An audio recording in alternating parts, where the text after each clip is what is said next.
Bonsoir à tous et bienvenue sur ma chaîne. On fait une petite guidance ce soir à la lumière tamisée d'une petite bougie, romantique pour traiter d'un sujet qui ne l'est pas.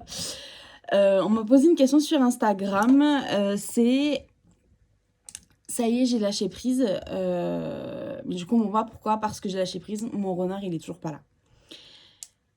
Alors cette question, tous les chasers se la posent. Hein. Voilà, tous les chasers fin de parcours se la posent. Où qu'il est le runner. Alors, déjà dans cette question, quand on me la pose, on me l'a posée là et puis on me la pose fréquemment, je vous avoue. La première chose qui me frappe, c'est la personne me dit qu'elle lâche prise, pourtant elle est là en train de me poser une question sur son runner pour savoir ce qu'il faut. Et ça me questionne parce que le lâcher prise, c'est justement s'en foutre. Donc, déjà, dans l'énoncé, il y a une partie du problème. C'est-à-dire que le lâcher-prise dont on me parle, quand on me dit « j'ai lâché prise, mais pourquoi il n'est pas là ?» il est soit balbutiant, démarrant, soit il est superficiel, mais clairement pas ancré. Parce que quelqu'un qui a complètement lâché prise s'en foutrait en fait de savoir ce que fait son runner. Alors, pourquoi il y a cette illusion de lâcher prise? Parce qu'en fait, pour moi, quand on me pose cette question en disant j'ai lâché prise, le sentiment de lâcher prise est complètement illusoire. Donc d'où elle sort cette illusion de lâcher prise? Déjà, quand on est chaser, à un moment donné du parcours, et qu'on comprend qu'on est flamme jumelle, qu'on découvre le terme et qu'on trouve sur YouTube 1 milliard de vidéos qui expliquent tout ce qu'on vit, c'est la caverne d'Ali Baba, on est trop content de plus être tout seul avec notre merde, on peut enfin comprendre. On comprend très vite quelque chose, c'est qu'il y a un parcours assez codifié, même carrément codifié, avec une to-do à faire, et donc du coup méticuleusement on va faire étape après étape, on va bien comprendre, on va faire tout ce qu'on nous demande, c'est-à-dire que on va se regarder dans le miroir, on va comprendre nos trucs, on va se remettre en question, ensuite on va faire nos compréhensions, on va soigner ce qu'il y a à soigner, on va vraiment confronter nos traumas, c'est bon, on les soigne, alors et puis en plus on les soigne bien, c'est-à-dire on va chez le psy, on voit avec des coachs, on fait de l'énergétique, voilà. Vraiment, on pilonne le truc au fond, on soigne. Après, on a accès à cette super belle version de nous, qui est la version la plus heureuse qu'on ait jamais connue, parce que c'est une version soignée de qui nous sommes. Donc on se dit, ah, je suis en train de toucher le lâcher-prise, j'ai jamais été aussi bien, c'est incroyable ce qui m'arrive, voilà. C'est sûr, ça va se passer bientôt, la réunion avec mon renard, je suis tellement bien, c'est l'évidence même que ça va se passer bientôt. Donc ça, c'est le début de la complétude. Hein. On profite de la complétude comme ça va mieux, la. Petit à petit, on lâche prise. En fait, on est tellement bien dans notre vie, on est dans une forme d'abondance en fin de parcours, en chaser. On se dit, bah c'est bon, c'est sûr, ça va tomber. La vie, elle serait pas si douce si l'autre allait pas arriver à un moment donné.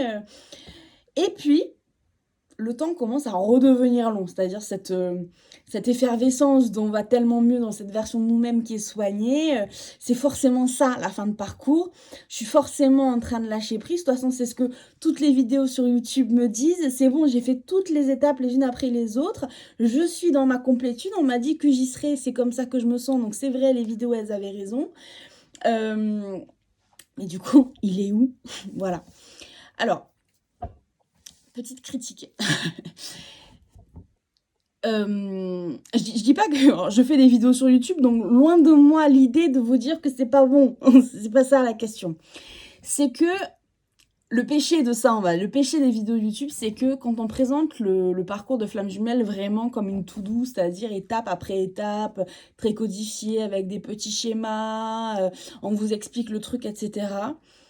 Ça vous donne aussi une illusion qui est en fait, on est à l'école. C'est-à-dire, voilà, en fait, on va apprendre sur soi, on est à l'école, on est sur les bancs, en fait, on est en train de passer le brevet des cœurs.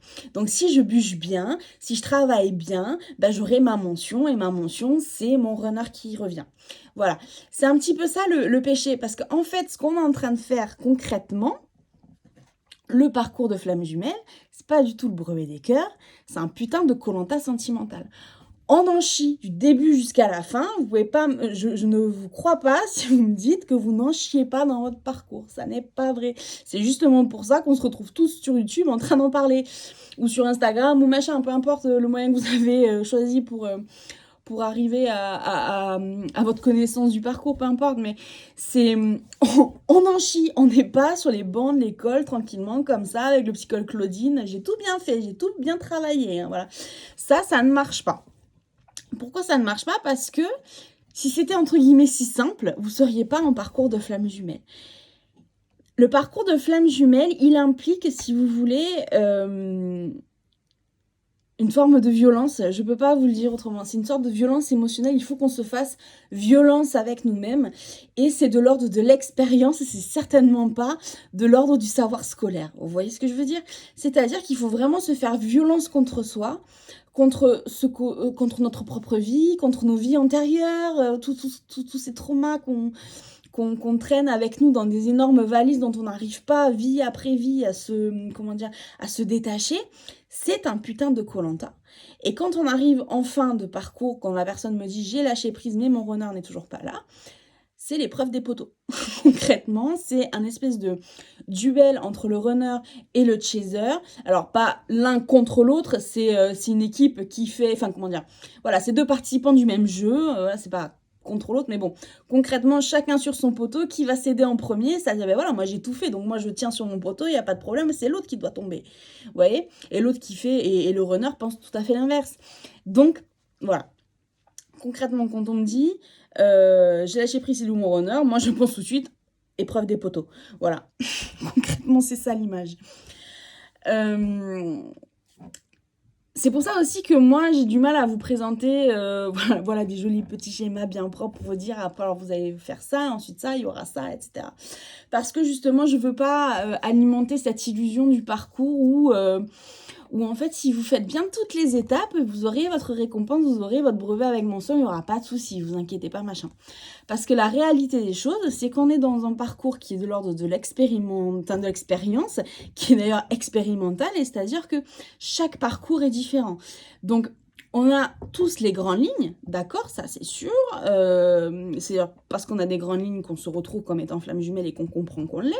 Donc ça c'est chouette. Mais les moyennes et petites lignes, elles sont individuelles. Et votre parcours, il a plein de subtilités que celui du voisin n'a pas. Et donc potentiellement, si vous suivez les grandes lignes dont on parle dans les vidéos sur YouTube, etc., vous avez peut-être tout simplement pas lu les moyennes et les petites. Et ce blocage de fin de parcours, tout va se jouer dans ces moyennes et petites lignes. C'est-à-dire que ok, d'accord, t'as fait les grandes lignes qu'on t'a demandé. T'as tout bien travaillé, t'as tout bien fait, c'est super. Bon, tu te sens bien, c'est pour ça que tu me dis que t'as lâché prise. Tu te sens bien, en tout cas, tu te sens mieux dans ta vie. C'est super, on est très content pour toi, parce qu'on on veut pas que tu continues à en chier comme un chien, voilà. Mais concrètement, il se passe quoi dans les petites et moyennes lignes? Parce que le lâcher prise, si vous voulez, le sentiment, entre guillemets, de vrai lâcher prise, il est aussi, comment dire, en fait, ce qui est traître pour le reconnaître, c'est que un faux lâcher prise, vous jureriez que c'est du lâcher prise. Dans le sens où vous sortez d'une version de vous-même qui est tellement traumatique, quand vous arrivez à ce stade, en fait, vous avez l'impression que vous êtes beaucoup plus cool par rapport à tout. Les choses vous atteignent vachement moins, vous êtes moins dramatique dans vos émotions, vous partez moins au quart de tour, ce genre de choses. Vous vous dites, bah, c'est forcément du lâcher prise. Non. En fait, c'est juste vous qui vivez votre vie émotionnelle différemment. Le lâcher-prise, il a une saveur particulière où quand vous le ressentez, vraiment, vous dites « Ah non, mais en fait, je me suis trompée tout du long sur ce qu'était le lâcher-prise. Le lâcher-prise, c'est ça maintenant. » Le lâcher-prise, c'est une forme vraiment de « je m'en foutisme ». Alors, pas négatif, c'est pas du tout négatif. Le terme « je m'en foutisme » est un peu connoté, mais il est pas du tout négatif. Il est juste genre carpe diem, quoi. Qui vivra verra, c'est un peu comme ça, quand vous arrivez au lâcher-prise, au vrai lâcher-prise, concrètement, vous n'êtes plus sur YouTube, vous appelez plus de médium, de coach, de machin, vous avez fini votre psychothérapie, vous ne posez plus aucune question. Ce parcours, il n'est plus de votre responsabilité, et c'est-à-dire que vous cherchez même plus à comprendre, c'est-à-dire Bah, s'il y a des choses qui vous paraissent pas claires, bah, vous allez vous dire, bah, mon renard, il a qu'à se pointer pour me les expliquer. Voilà. J'accepte, si vous voulez, d'être ignorant. Quand on est dans le lâcher prise, on dit j'accepte d'être ignorant sur une certaine partie du parcours, sur ce qui se passe dans sa vie, ça m'intéresse pas en fait. En fait, essayez de le comprendre par des moyens alternatifs autres que sa bouche. Lui qui emploie des mots pour m'expliquer les choses, ça ne m'intéresse pas. J'ai besoin, dans le lâcher prise, en fait, si vous voulez, on arrive à cette conclusion de dire j'ai besoin de concret, c'est-à-dire que tout ce que le runner peut faire de doux, on va dire, de doux, de tendancieux, des petites choses. Par exemple, je pense notamment aux runners qui adorent laisser des choses sur les réseaux sociaux, mais surtout pas un texte direct, vous voyez, genre on laisse plein de messages comme ça, c'est une façon de communiquer, mais pas direct, du coup ça va, ça, là, dans le lâcher prise, on est genre, mais alors, dis ce que tu veux, oui, je vois, non, ça m'intéresse pas en fait, parce que moi, ce qui m'intéresse, c'est les mots qui sortent de ta bouche, voilà. C'est ça, c'est ce que tu vas faire par rapport à moi, c'est ce que tu... Comment dire, le teaser fin de parcours dans le lâcher prise va même se dire en fait, même les pensées du runner, ce qu'il compte faire, ne m'intéressent pas. C'est-à-dire, moi, ça sert à rien de me parler de ce que tu vas peut-être faire parce qu'en fait, pendant tout le parcours, le runner, il a plein d'idées comme ça. Il ne les transforme jamais. Il transforme jamais l'essai. On va faire une allégorie sportive. Il ne transforme jamais l'essai. Donc en fait, voilà, toutes ces étapes-là, on l'a fait 1 milliard de fois. Ça ne nous intéresse plus. Ça n'intéresse plus le chaser du tout. Maintenant, la seule chose qui intéresse le chaser, c'est ce qui se passe de la bouche du runner. Qu'est-ce qui va sortir? Qu'est-ce qu'il va dire? Qu'est-ce qu'il va faire? Mais faire vraiment. Voilà, c'est la seule chose qui l'intéresse. Tout le reste, on s'en tape. Et on vit sa vie. Le lâcher prise chaser, il ressemble à ça. Donc voilà, il y a toutes ces étapes avant ce lâcher prise. Alors je vous avoue que c'est un sentiment qui est assez ferme, hein, de dire je m'en tape. Mais alors on s'en contrecarre le cul, on s'en tape, on s'en tamponne vraiment. C'est un sentiment assez ferme. Après c'est aussi une forme de conclusion, c'est-à-dire c'est une clôture de parcours en fait. C'est-à-dire de toute façon tout ce que je devais vivre, tout ce que je devais ressentir, tout ce qui devait me traverser, l'a fait. Donc, c'est bon, ça s'arrête. J'ai plus besoin, j'ai plus besoin de me nourrir de ça. Maintenant, je me nourris d'autres choses. Alors, on est plein de gratitude en fait pour tout ce qui s'est passé avant. On est plein de gratitude pour le processus parce que on est dans une version de nous-mêmes qui est tellement plus joyeuse, tellement plus, enfin, qui est complètement soignée, tellement plus agréable à vivre que quand on regarde dans le rétroviseur, on voit pas ça du tout comme oh mon parcours FJ, non mais je veux plus en parler. On a toujours un sentiment très doux, si vous voulez, un parfum, si vous voulez, qui est extrêmement agréable. Mais c'est de l'ordre du souvenir, c'est-à-dire que, voilà, tout ça, ça n'est plus moi, en fait. La personne qui est rentrée dans ce parcours ne me représente plus. Je ne suis plus comme ça. Cette personne de départ, de début de parcours est complètement étrangère. Je suis quelqu'un de complètement neuf. Voilà, toutes ces émotions du passé, de ce que fait mon runner, j'essaie de le comprendre, et si je parlais dans la 5D, est-ce qu'il peut me dire des choses, d'aller fouiller sur YouTube, et puis je vais lire des bouquins, je vais faire ma commande à la FNAC, je suis sûre que je peux apprendre des trucs, etc. Tout ça, c'est un gros bloc de sentiments qui appartient au passé. Maintenant, le chaser en fin de parcours qui est dans le lâcher-prise, le vrai, il est complètement tourné vers le futur, c'est-à-dire, voilà, moi, j'avance, tout ça, c'est super ce qui s'est passé. Trop merci, merci, merci. Je serais pas comme ça aujourd'hui si j'avais pas eu ça. Après, voilà, maintenant c'est du passé, souvenir, maintenant je vais vers le futur. Donc dans le futur, soit tu me dis des mots et tu fais des actions, soit tu n'y es pas. Voilà, c'est ton choix, fais ce que tu veux. C'est ça le lâcher prise. Voilà, donc ça c'était déjà un gros point dans la question de base qui, je rappelle, était j'ai lâché prise, pourquoi mon renard n'est pas là.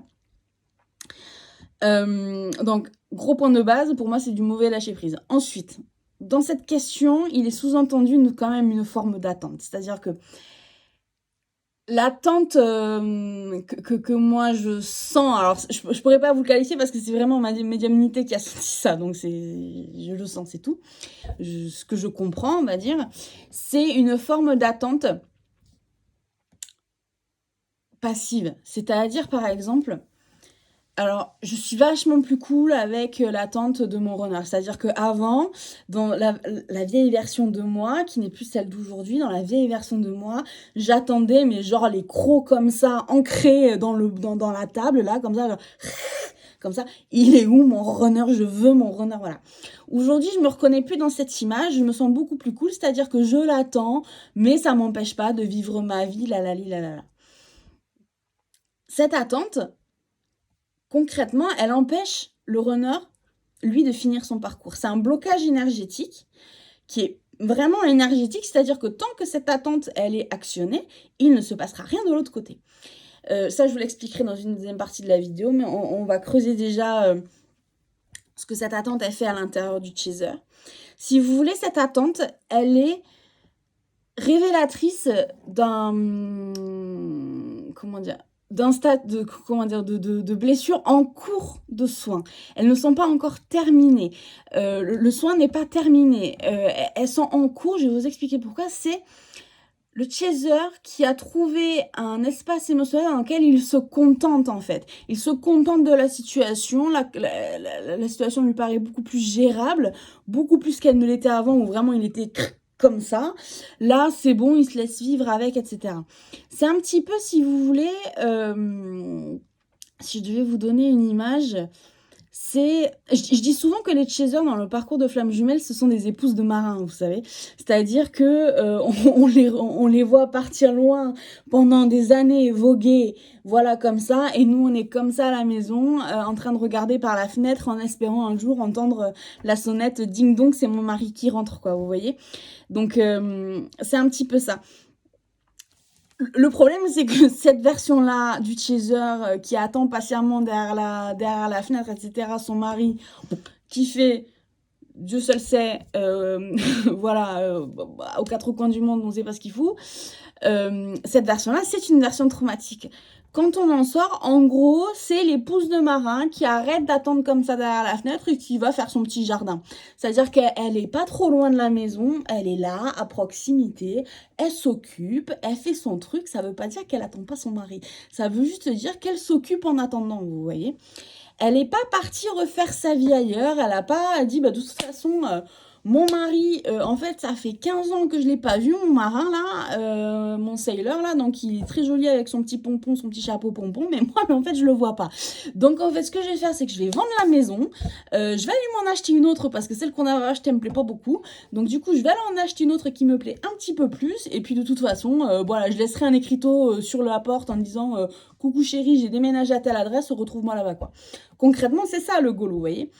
La petite épouse de marin qui fait son petit jardin tranquillou en attendant le mari, c'est encore une, comment dire, si vous voulez, on se contente de ce qui se passe. Donc ça, c'est vraiment l'image pour que vous compreniez le sentiment. Dans les faits, elle appelle, si vous voulez, souvent un sentiment de self-esteem. Alors, ça va être très personnel à chaque personne, donc c'est dur pour moi de vous donner un truc ferme, c'est-à-dire c'est sûr, c'est pour ça. Donc je vous donne un exemple qui, pour moi, le plus fréquent, ce qui est la question du self-esteem.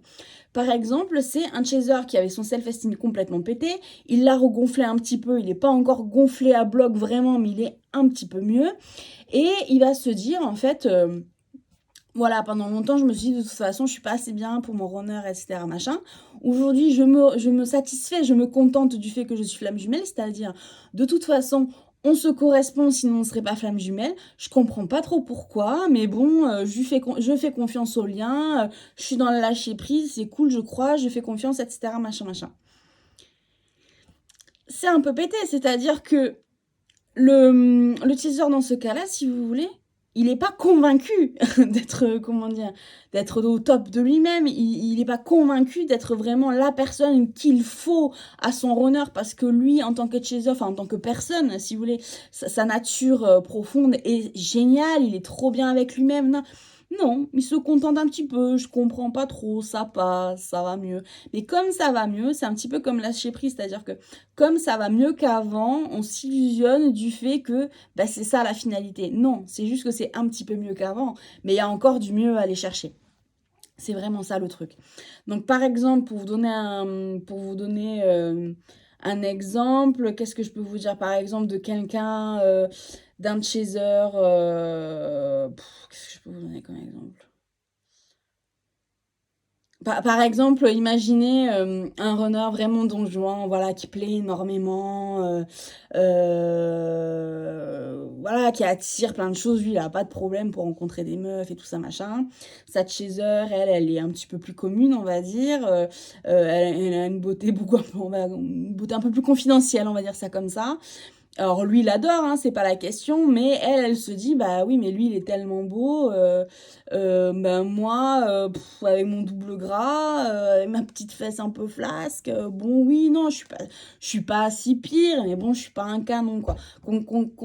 Concrètement, c'est ça que le chaser se dit à ce moment-là, dans cette attente un peu pétée de l'épouse dans son jardin, en train de cultiver ses courgettes, quoi.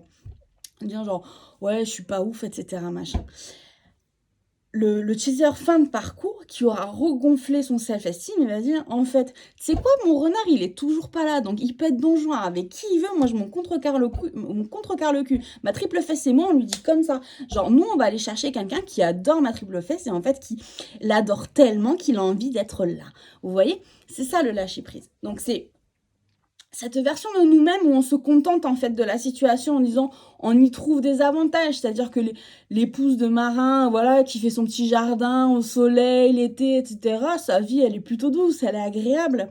C'est pas la question qu'elle passe un mauvais moment, mais elle se contente de ce qu'elle a en attendant toujours un petit peu du coin de l'œil. Je pars pas trop loin de la maison, on sait jamais s'il arrive, vous voyez comme ça. Ça c'est pas possible. Cette énergie-là, elle empêche complètement le runner, lui, de terminer, si vous voulez, son parcours et vraiment d'enclencher cette énergie de réunion.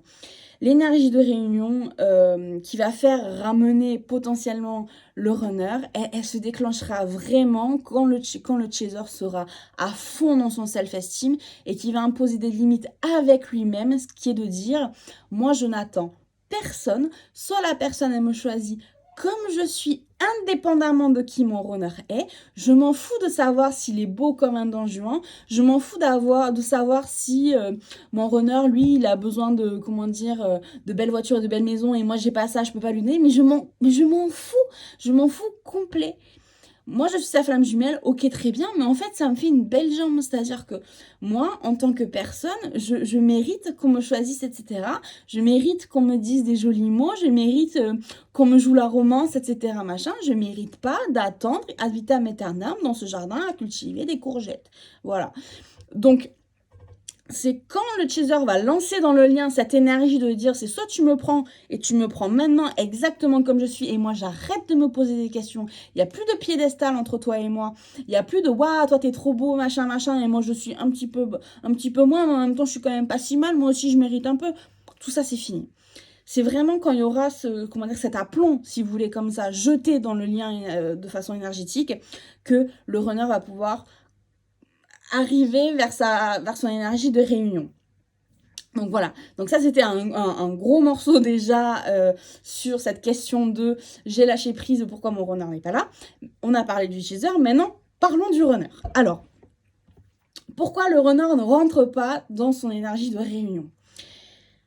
Le gros de la réponse va avoir attrait au déni, c'est-à-dire que le déni du runner déjà c'est une réalité. Il y a beaucoup de personnes qui me disent mais je comprends pas, mais pourquoi il percute pas, ça se voit, c'est marqué sur lui, c'est marqué sur son visage qu'il m'adore, il m'aime, ça se voit. Il parle de sa tierce livide comme Fantomas et quand il parle de moi, il s'anime, son aura rayonne, etc. Mais pourquoi il percute pas? Il percute pas parce que le déni, c'est une réalité. Le déni du runner, si vous voulez, les runners sont de tels hypersensibles que si on leur faisait comprendre d'un seul coup, comme ça se passe pour les chasers, l'intégralité des traumas qu'il y a à soigner, etc., machin, ça serait l'effondrement immédiat.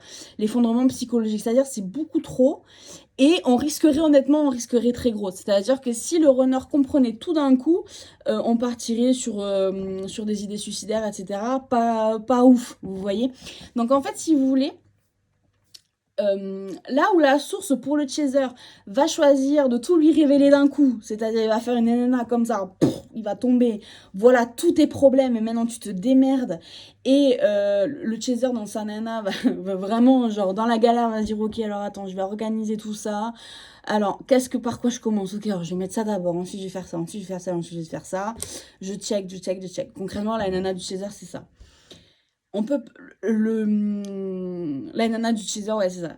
La nana du runner est complètement différente, c'est-à-dire qu'elle va se passer de façon à dose homéopathique, j'ai envie de dire. La source, elle va lâcher du lest petit bout par petit bout, comme ça, là. Tac, tac, tac, tac, tac. Le runner, il va faire une compréhension, une petite étape, il la soigne, comment dire, un espace de respiration pour qu'il se recharge en batterie, et on passe à la suivante. Prochaine étape, prochaine blessure, prochain soin, une respiration, on passe à la suivante, etc. Ça va se passer comme ça. Pour organiser, si vous voulez, ces soins à dose homéopathique, il y a cet outil magistral qui est le déni. C'est-à-dire que la source va créer un contexte, créer comment dire, des empêchements, si vous voulez, émotionnels, psychologiques, etc., pour que le runner ne percute pas. C'est-à-dire que concrètement, pendant très longtemps, le runner va se comporter de manière complètement illogique. En tout cas, c'est comme ça que le chaser le perçoit. C'est pourquoi mon runner n'arrive pas à calculer 1 + 1 = 2. Enfin, c'est à ce point basique. Pourquoi il n'arrive pas à faire un calcul aussi basique? Parce que c'est le déni. Le déni, si vous voulez, c'est un outil aussi dur et puissant que la solitude du chaser. La source organise la solitude chez le chaser qui est absolument dévastatrice pour le chaser. Le déni, c'est de la même puissance. Faut vraiment comprendre, en parlant du déni du runner, que c'est vraiment comme un déni de grossesse. C'est-à-dire qu'il ne sait pas, il ne voit pas, il ne ressent pas. Il n'y a rien qui peut lui mettre le doigt dessus. Comment voudriez-vous qu'il trouve quelque chose dont il ignore complètement l'existence? C'est extrêmement compliqué. Donc, si vous voulez, quand on vous dit « mais pourquoi tu percutes pas ?» En fait, vous lui demandez « mais pourquoi tu percutes pas un truc que tu vois pas ?» Donc, c'est pour ça que le runner, il est en face, il dit « mais de quoi tu me parles ?» mais de quoi tu me parles? Je suis pas là, en fait. C'est pour ça que vous avez senti mon encéphalogramme plat, des fois, quand vous parlez avec un runner. Et pourquoi ça connecte pas? Parce qu'il y a le déni. Il fonctionne vraiment comme un déni de grossesse, c'est-à-dire qu'un jour, le runner arrive aux urgences pour une gastro et on lui dit « bonjour madame, vous êtes enceinte et vous êtes en train d'accoucher. » Quoi, pardon? Voilà, c'est ça qui va se passer pour le runner, en fait. Quand le runner sort de son déni, c'est-à-dire que ça y est, il a soigné assez à travers une multitude de doses homéopathiques, il a soigné plein de choses, ça y est, la source dit, ça y est, il est prêt à ouvrir les yeux, à finir le reste du truc. Il est suffisamment soigné pour que maintenant, on augmente un petit peu la dose, on dit, bon, c'est bon, tout ce qui reste à faire, on va lui donner d'un coup, maintenant c'est bon. Donc, on le sort de son déni, ça y est, il comprend. Il comprend que c'est un couple de femmes jumelles, que, en fait, le chaser, c'est son autre, qu'en fait, il est destiné, ils sont destinés à être ensemble, etc. Il va tout comprendre d'un coup. Et là, le chaser se dit, bah, c'est bon, il a compris, on y va. Sauf qu'attendez, gardez en tête l'image de la nana qui fait un déni de grossesse et qui arrive aux urgences et qui accouche là. Elle arrive pour une gastro, 15 minutes après, elle a un bébé dans les bras. Voici, il faut vous en occuper. Faut un petit temps de process. Dans ce temps de process dont le runner aura besoin, il y a plein d'étapes. C'est-à-dire que déjà, il faut sortir du déni, vraiment comprendre qu'on a fait un déni. Il faut digérer ça, c'est-à-dire, ok, donc en fait, dans ma vie, il s'est passé ça. Pendant X années, j'ai rien vu. Ok, donc voilà, j'en doute, mais c'est vraiment sûr que j'ai pas vu comme ça. C'est pas une connerie encore, un peu une lubie, je sais pas. Non, c'est vraiment sûr. Ah putain, il s'est vraiment passé ça dans ma vie. Vous voyez, c'est déjà cette étape de digestion en fait de ce qui se passe.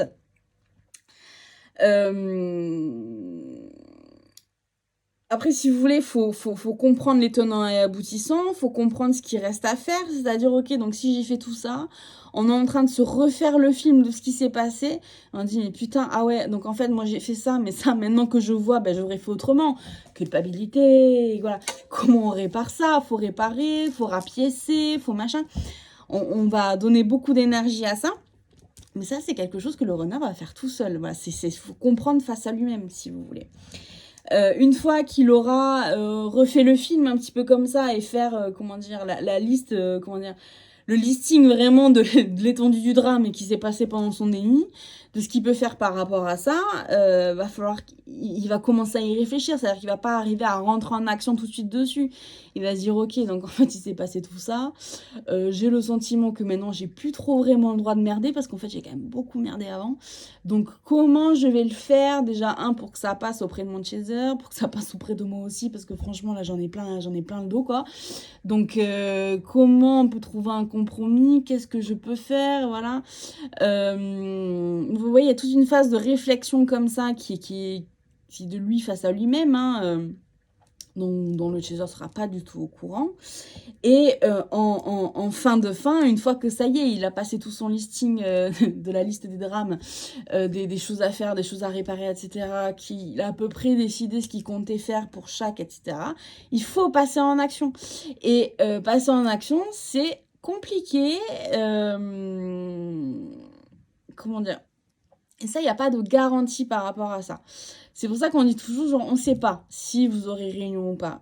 Enfin, je serais très précautionneuse avec un coach ou une médium qui vous dit, mais si, c'est sûr, quand tu arrives à la fin du parcours, c'est sûr de sûr. Transformer l'essai. Vous voyez, pendant X années, il n'a pas transformé l'essai. Là, on lui demande de transformer l'essai. C'est compliqué. C'est compliqué parce que, si vous voulez, toute cette étape de digestion du fait qu'on ait fait un déni aussi profond, aussi intense, etc., elle demande énormément d'énergie et surtout, elle met le runner face à lui-même dans ce moment où il se sent extrêmement seul parce qu'en plus, si vous voulez, il a traversé tout son parcours de flamme jumelle, sachant que son chaser, il était pas trop loin, vous voyez. Il est à côté, donc s'il avait besoin d'un refill énergétique ou s'il avait besoin d'un refill émotionnel, hein, tout simplement, voilà, il n'y a plus qu'à l'appeler. De toute façon, quoi qu'on fasse, quoi que le renard fasse, non, mais il a un peu acquis le chaser quand même, vous voyez. Là, à ce moment-là du parcours, le chaser, il a fait fuck off, vous voyez, comme ça. Donc là, le runner, il est tout seul face à lui-même. Et c'est un grand moment de solitude pour lui. C'est un moment assez difficile parce qu'en fait, il a été très entouré pendant une grande partie de son parcours. Et là, il est vraiment dans la solitude. Il est vraiment face à lui-même, quoi. Et c'est un exercice, au final, qu'il a pas fait avec une telle intensité. C'est-à-dire que ça lui est arrivé dans le passé, hein. Le runner est en déni par rapport à son parcours de flamme jumelle, il n'est pas en déni complet sur l'intégralité de sa vie, hein. Il n'est pas complètement amnésique non plus. Mais une fois qu'on le lève de son déni de parcours de flamme jumelle, là, il est vraiment, si vous voulez, face à lui-même avec l'intégralité de qui il est, l'intégralité de ce qui est bon pour lui, de ce qu'il est censé faire, de tout ce qu'il est censé mettre en place. C'est beaucoup à digérer. Et en fait, si vous voulez, tout ce processus de digestion du renard, etc., prend beaucoup de temps. Et on ne sait pas trop, en fait, si les renards y arrivent ou pas. Ça va vraiment dépendre de la sensibilité de chacun. C'est-à-dire que s'ils ont encore un petit peu le self-esteem un peu pété, bah, ils n'arriveront pas à transformer l'essai. C'est-à-dire qu'il y aura toujours une petite voix. Ils écouteront toujours le petit démon sur l'épaule qui dit non, laisse tomber, trop compliqué, tu vas pas y arriver, t'es trop nul. Voilà. Cette étape de fin de parcours du runner, elle leur demande vraiment de pousser, quoi, de se tirer comme ça à travers l'épreuve. Je fais des allusions sportives parce qu'objectivement, c'est ça, quoi. C'est le dernier mètre, c'est jeter la tête comme ça pour passer la ligne d'arrivée parce que les jambes ne suivent pas, c'est se hisser comme ça alors qu'on n'a plus de force dans les bras. C'est vraiment cette étape-là. Il y a plein de monde qui, quand ils font ça, ils ont la meilleure intention du monde, ils sont là sur la barre, ils se tirent et en fait, ça lâche, quoi. Et voilà. Donc, ça, on peut pas garantir que tous les runners vont se tenir accrochés comme ça et ils vont réussir à se lever. Un certain nombre de runners vont aussi lâcher parce que c'est trop difficile. Et on ne peut pas leur en vouloir. C'est pour ça que si vous voulez que la source organise aussi un tel lâcher-prise pour le chaser, c'est-à-dire que dans l'optique, si vous voulez, où leur runner, justement, lâcherait la barre et en fait n'arriverait pas à en transformer l'essai pour surfer cette énergie de réunion et y aller, rentrer en action, le chaser, ça va, il sera bien quand même, vous voyez. Donc, il aura d'autres choses. En fin de parcours comme ça, la source, elle laisse pas le chaser peu cher dans un coin où il se passe rien pour lui. Elle lui aménage une porte de sortie. Donc il y a ce côté aussi où le chaser va beaucoup relativiser au moment où le runner sera dans cette étape de son propre parcours. Parce qu'en fait, on va lui proposer des choses, c'est-à-dire que le chaser aura vécu son parcours de flamme jumelle, il aura ressenti tout ce qu'il y avait à ressentir, voilà. Tout ça, comme je disais tout à l'heure, ça appartient au passé. Maintenant, on a envie d'être vers l'avenir, c'est-à-dire que le chaser, il va faire le choix, même si c'est qu'il a un parcours de flamme jumelle, d'autres relations l'intéressent aussi, dans le sens où il vaut mieux avoir une relation hyper nourrissante et hyper enrichissante avec quelqu'un de présent, plutôt que ce truc sacré, ce couple sacré de flammes jumelles, d'éveil spirituel, tout ce que vous voulez, machin. Ouais, mais il est pas là, en fait. Donc, on va faire un petit peu... C'est pas le choix de raison, si vous voulez, parce que même si on a de l'amour à ce moment-là pour son runner, c'est pas une question. Notre runner, on l'aime quand on est dans ce lâcher-prise là. Ça, c'est acté, machin. Mais nous, on s'aime juste un peu plus. C'est-à-dire que en début de parcours, le chaser, il va s'aimer un peu moins qu'il aime son runner. En fin de parcours, il va comprendre que la personne qu'il faut aimer en premier pour réussir cette relation, c'est soi-même. La réunion ne peut se passer que si le chaser s'aime lui en premier et que si le runner s'aime lui en premier aussi. Parce que si vous voulez, quand le runner fait la conclusion, si vous voulez, quand il sort du déni et qu'il fait la conclusion de ce qui s'est passé quand il était amnésique, on va dire ça comme ça, ça fait mal à son self-esteem, ça lui pose un certain nombre de questions, et il faut qu'il aille aussi maintenant lui chercher cette ressource de s'aimer en premier. Et s'aimer en premier, ça passe par reconnaître que c'est son chaser qui est la personne qui correspond le mieux, qui lui correspond le mieux, tout simplement, qui pourra le rendre le plus heureux. C'est cette relation qui le nourrira le mieux. Mais ça passe, cette décision, elle passe aussi par un choix du runner qui dit « je m'aime en premier et parce que je m'aime en premier, je vais m'offrir, si vous voulez, la personne qui m'est destinée. » Arriver à cette conclusion de « je vais m'offrir la personne qui m'est destinée », elle est compliquée et elle prend du temps et elle est complexe. Et si vous voulez, tant que le chaser n'a pas balancé dans le lien ce lâcher prise fou furieux de dire en fait je me fous de ce qui se va se passer après, mon parcours de flamme jumelle il appartient au passé, maintenant tu fais ce que tu veux, mais moi je continue de vivre ma vie, je vais passer à autre chose, si tu veux me rejoindre, ok, mais c'est un nouveau wagon, c'est un nouveau chapitre de la vie qu'il faut écrire ensemble, ça n'est pas la suite, c'est un nouveau truc. Donc, tant que le teaser, il n'a pas fait ça, le runner, lui, il n'arrivera jamais à faire ses compréhensions à ce point nécessaire pour faire une réunion. C'est pour ça que ça peut bloquer aussi. Tout ça pour vous dire... Je reprends un petit peu mon souffle. Tout ça pour vous dire que j'ai lâché prise, mon runner n'est pas là. Priorité numéro 1, arrêtez de penser à ce qui se passe pour son runner. On lâche la 5D, on lâche les réseaux sociaux, on s'en fout de ce qu'il fout, on s'en fout d'avec qui il est, on s'en fout de pourquoi il n'est pas là, parce que machin et cinéma. On passe à autre chose. Maintenant, c'est focus sur soi. Vous êtes des personnes qui méritez de l'amour, vous méritez de l'attention, vous méritez qu'on vous poupoune, vous méritez de partir en vacances à deux et se faire des vacances en amoureux, vous méritez d'aller au cinéma et de faire des soirées romantiques, vous méritez des projets, voilà, vous méritez tout ça. Votre runner, pour l'instant, il ne peut pas vous le donner. Donc, passez à autre chose. C'est-à-dire que vous pourrez toujours changer d'avis après si votre runner vraiment il se sort les doigts et il acte cette énergie de réunion et qui vous appelle. Concrètement, c'est le moment, il décroche son téléphone, il vous appelle. Il n'y a plus de trucs entre deux un peu subtils où il faut comprendre, un petit peu codé, etc. Machin. Non, c'est le runner qui prend son téléphone et qui appelle et qui a fait « Coucou, je veux me réunir ». Tant qu'il n'a pas fait ça, poursuivez votre vie, c'est-à-dire que si votre runner, lui, n'est pas disposé à vous donner toutes ces choses que vous méritez, vous les méritez, et en plus, ne me la faites pas à l'envers, je sais que vous en avez besoin, parce que vous avez besoin de vous nourrir d'amour, vous avez besoin de vous nourrir d'attention, et ce qui est normal, il n'y a rien de plus humain que ça, on mérite tous de se sentir aimé. Donc si votre runner n'est pas capable de le donner aujourd'hui, vous allez le chercher ailleurs. Voilà, hop, petit problème de batterie, voilà, c'est bon. Vous allez le chercher ailleurs.